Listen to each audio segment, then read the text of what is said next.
El vuelo de las sombras de sal. En el rancho La Quemada, la luna de octubre siempre traía consigo un silencio absoluto. Ni los grillos se atrevían a cantar. Cuando el aire empezaba a oler a ruda y a plumas quemadas, Julián, un joven peón incrédulo y valiente por ignorancia, decidió quedarse a vigilar el corral de las cabras, pues en las últimas semanas los animales aparecían secos, sin una gota de sangre y con extrañas marcas de garras en el lomo.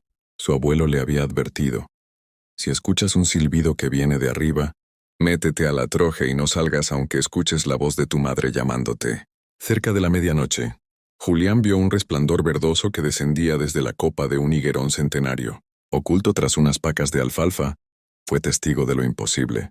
3 mujeres del pueblo, a quienes todos conocían como las hermanas solteras, llegaron al pie del árbol. Con movimientos rítmicos y descoyuntados, empezaron a despojarse de sus ropas. Pero el horror no terminó ahí. Bajo la luz de la luna, las mujeres comenzaron a tallar sus piernas con ceniza y vinagre hasta que la piel se les abrió como un fruto maduro. Julián vio, con las náuseas subiéndole por la garganta, cómo ellas se desprendían de sus propias piernas, dejándolas ocultas entre las raíces del árbol, y en su lugar brotaban patas de guajolote gigantes, cubiertas de escamas oscuras y garras de hierro. A la cuenta de 3 por encima de los techos, por debajo de las nubes, corearon con una voz que no era humana, sino un chirrido de metal oxidado. Sus cuerpos se deformaron, las espaldas se encorvaron, hasta que les brotaron alas de cuero y plumas negras que goteaban un aceite fétido. Julián comprendió que no eran mujeres, sino mumuxlis, brujas que cambian de piel para alimentarse de la vida ajena. Antes de que pudieran emprender el vuelo, una de ellas olfateó el aire. Sus ojos, ahora amarillos y verticales, se clavaron en la alfalfa donde Julián se escondía. El joven sintió que el corazón se le detenía. El miedo era un frío que le paralizaba los pulmones mientras la bruja más vieja empezaba a caminar hacia él con saltos erráticos, arrastrando sus garras sobre la tierra seca. Justo antes de ser descubierto, un búho real bajó en picada distrayendo a la criatura. Las brujas, soltando una carcajada que sonó como cristales rotos, batieron sus alas y se elevaron, perdiéndose en la negrura del cielo. Julián, temblando pero movido por un impulso de supervivencia, recordó lo que el abuelo decía: a la bruja se le gana con su propio despojo.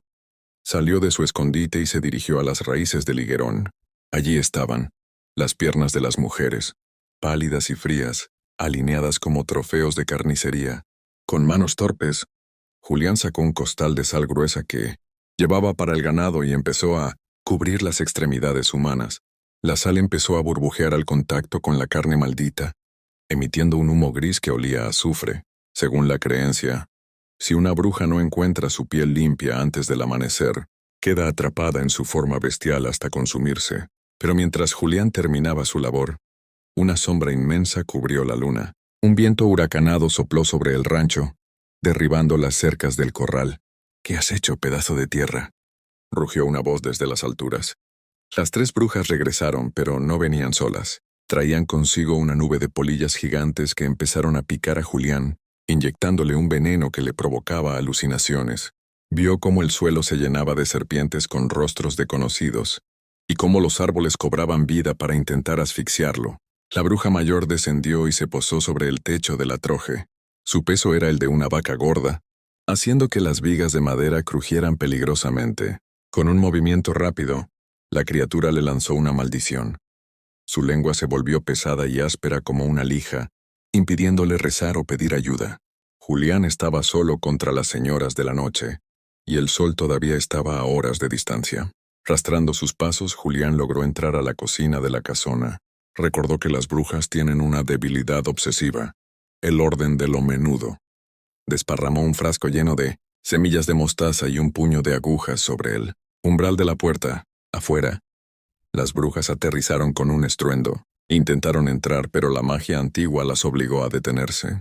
La bruja líder, envuelta en su plumaje de odio, bajó la cabeza y empezó a contar las semillas una por una, con su pico ganchudo. 1, 2, 1000. No, he perdido la cuenta. Chillaba con desesperación, mientras sus garras rascaban la madera de la puerta, dejando surcos profundos.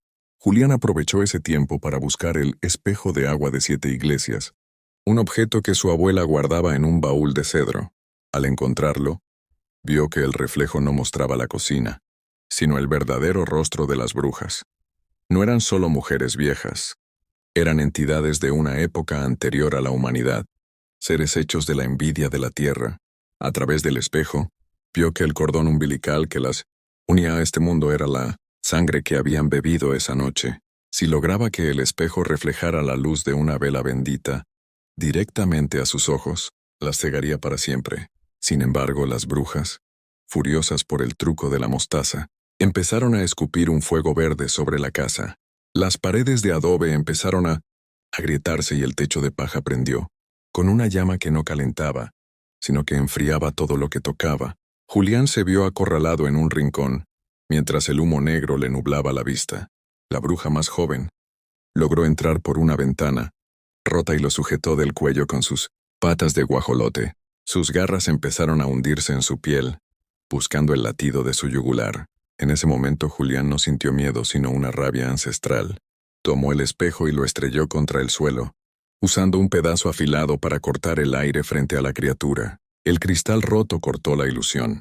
La bruja soltó a Julián y soltó un grito, que hizo que los vidrios de todo el rancho estallaran. El sol empezaba a asomar tímidamente por la sierra, y las brujas entraron en pánico. Corrieron hacia el higuerón para recuperar sus piernas, pero la sal ya había hecho su trabajo. Las extremidades estaban negras, encogidas y pegadas a las raíces como si fueran parte de la madera. Al intentar ponérselas, las brujas empezaron a arder en una combustión interna que salía por sus poros en forma de chispas azules. «Nos has condenado al suelo, maldito», gritaron mientras sus alas se desprendían en jirones de ceniza. Sus cuerpos empezaron a encogerse hasta convertirse en simples guajolotes viejos y enfermos, pero con ojos humanos que suplicaban clemencia. Julián salió al patio con el cuerpo marcado por las garras y vio cómo las 3 aves corrían hacia el monte, perseguidas por los perros del rancho que ahora sí podían oler su rastro de muerte. La casona quedó en ruinas, pero el mal había sido expulsado. Sin embargo, al mirar su reflejo en un charco de agua, Julián vio que sus propios ojos ahora tenían un tinte amarillento y que su sombra a veces proyectaba alas de cuero. El abuelo lo encontró horas después sentado frente al higuerón muerto. El árbol se había secado en un instante, absorbiendo la maldad de las brujas. Hoy en el rancho La Quemada, nadie sale de noche sin llevar un puño de sal y semillas de mostaza en los bolsillos. Julián nunca volvió a hablar, pero dicen que en las noches de octubre se le ve mirando fijamente hacia la copa de los árboles, esperando el regreso de aquellas que vuelan sin alma. Porque en México las brujas nunca mueren del todo, solo esperan a que alguien olvide las viejas protecciones para bajar de nuevo, despojarse de la piel y recordarles a los vivos que la noche sigue siendo suya. La marca de la garra en el cuello de Julián nunca sanó del todo. Cada luna llena, la herida se abre y suelta un poco de ceniza, recordándole al pueblo que el precio de ver a una bruja desnudarse de su humanidad es cargar con un pedazo de su sombra por el resto de la eternidad. El aliento de la lechuza de piedra. En el pueblo de Real de Sombras, el aire siempre ha tenido un sabor a mineral y a secretos mal guardados. Esteban, un joven ingeniero que no creía en más fuerza que la de la dinamita y el acero, llegó para reabrir una veta de plata que había sido sellada en el siglo XIX. Los viejos del lugar, con los rostros surcados por el tiempo como las paredes de la mina, le advirtieron que esa montaña no pertenecía a los hombres, sino a las madres del aire. Decían que eran 3 brujas que, hace siglos, habían sido emparedadas, vivas por la Inquisición y que sus almas se habían fundido con la roca, convirtiéndose en lechuzas de piedra que solo cobraban carne bajo la luna negra.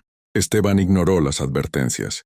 La primera noche de excavación, mientras revisaba los planos en su cabina, escuchó un rasguño metálico sobre el techo de lámina. Al salir no vio a nadie, pero en el suelo encontró una pluma de casi medio metro de largo, de un color gris cenizo, que al tacto se deshacía en un polvo fino que quemaba la piel. Al levantar la mirada, vio 3 siluetas posadas en la entrada de la mina. No eran aves, eran figuras de mujeres encorvadas, con rostros que parecían tallados en granito, y ojos que brillaban con la intensidad de la plata fundida. Sus extremidades eran largas y terminaban en garras de obsidiana que emitían un zumbido eléctrico. «Has roto el sello de nuestra alcoba».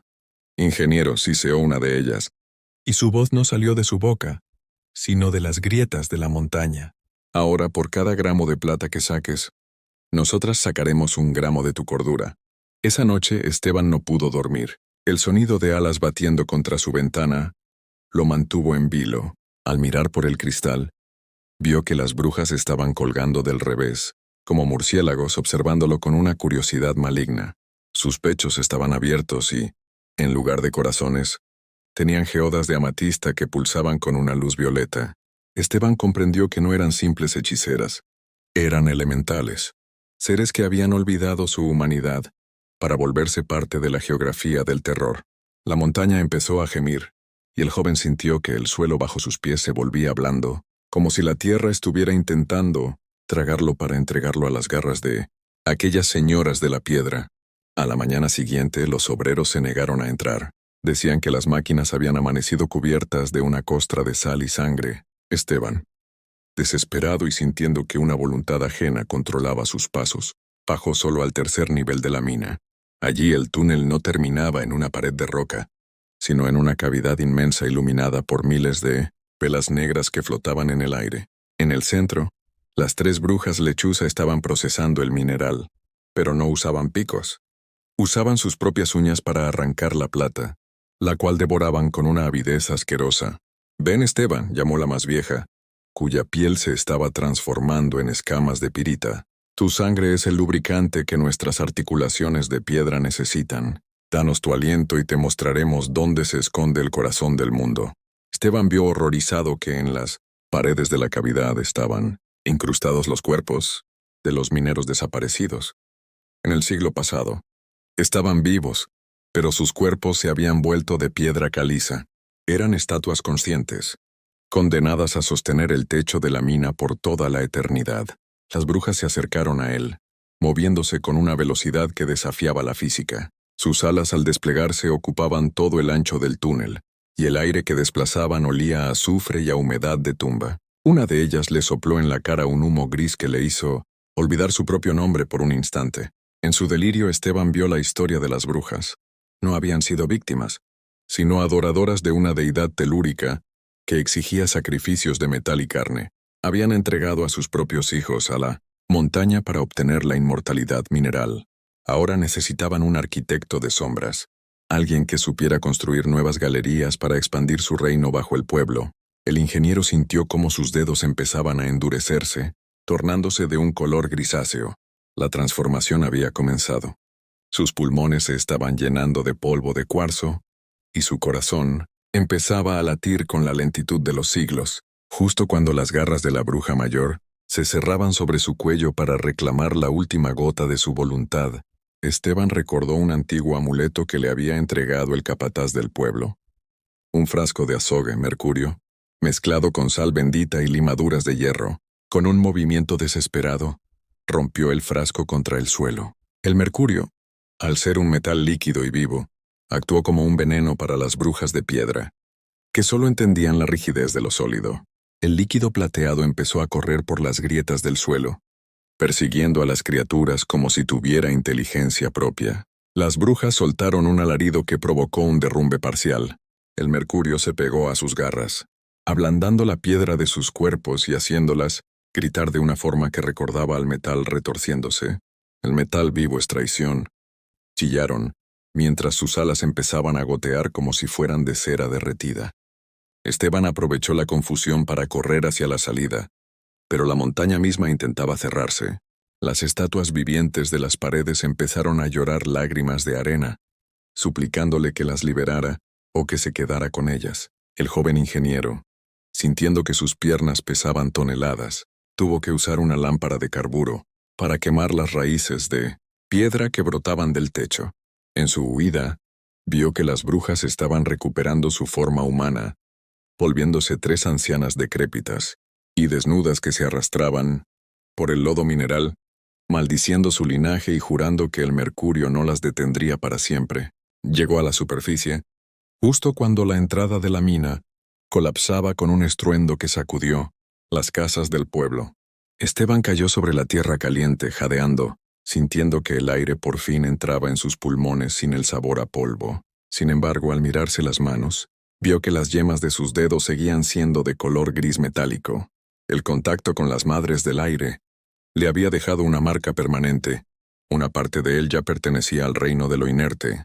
El proyecto de la mina fue cancelado permanentemente. Nadie en Real de Sombras volvió a mencionar el nombre de Esteban, quien desapareció pocas semanas después del incidente. Dicen que no pudo soportar el silencio del mundo exterior. Sus oídos ahora solo buscaban el murmullo de las rocas. Algunos aseguran que se fue a vivir a las cuevas más profundas de la sierra, buscando una cura para su piel que seguía endureciéndose día con día. Hoy, si pasas por las ruinas de la mina en una noche de viento fuerte, puedes escuchar un sonido peculiar. Es el choque de dos piedras que parecen hablar entre sí. Los lugareños dicen que son las brujas, que han vuelto a su forma de lechuza de piedra, esperando a que el mercurio se evapore del todo, para volver a cazar. Pero también dicen que hay una cuarta figura, una lechuza más pequeña y de movimientos torpes, que siempre vigila la entrada de la mina para advertir a los incautos. Es la sombra de Esteban, el ingeniero que se convirtió en el guardián de su propia pesadilla.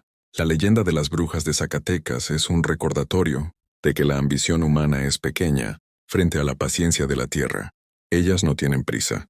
Tienen toda la eternidad para esperar a que el próximo hombre llegue con sus máquinas y su soberbia, porque en las profundidades de México el oro y la plata no son solo metales, son la carnada de entidades que aprendieron a volar cuando el mundo aún era lava, y que no descansarán hasta que todo lo que respire se vuelva tan frío y duro como el corazón de la montaña. Si alguna vez encuentras una pluma de ceniza en tu camino, no la toques. Es la invitación a un banquete donde tú eres el plato principal y la eternidad es el postre. Las brujas siguen allí, fundidas con el paisaje, esperando el momento en que la luna negra les devuelva el aliento para volver a desprenderse de la roca y reclamar los granos de cordura de quienes se atreven a despertar el sueño de la piedra.